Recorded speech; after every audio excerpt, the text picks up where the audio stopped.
এই মুহূর্তে যে নতুন ওয়ার্ডটি নিয়ে আলোচনা করব সে ওয়ার্ডটি আমাদের সবার পরিচিত, অধিক সার্চেবল একটা ওয়ার্ড। দেখুন, মুভি। এমন কেউ নাই যে মুভি শব্দটি শুনেনি, কিন্তু এই মুভি শব্দের বাংলা অনেকেই জানে না। শুরুতেই একটা সেন্টেন্স দেখে নেওয়া যাক।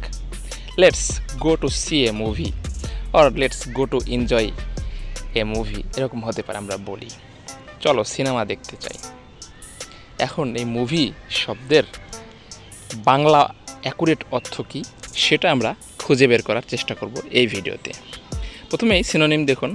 মুভিকে আমরা আরও বলতে পারি ফিল্ম, সিনেমা, থিয়েটার। অ্যাকুরেটভাবে মুভি শব্দের বাংলা অর্থ সিনেমা, চলচ্চিত্র অথবা ফিল্ম। এটা আরও বলা যেতে পারে চিত্র জগৎ, ছবিও অনেকে বলতে পারে। তো ভিউয়ার্স, এটাই ছিল মূলত মুভি সম্বন্ধে বিস্তারিত আলোচনা। আপনাদের যদি কোনো ওয়ার্ড জানার থাকে তাহলে অবশ্যই কমেন্ট বক্সে উল্লেখ করবেন, আমরা সে ওয়ার্ডটি নিয়ে ভিডিও তৈরি করব। Thank you.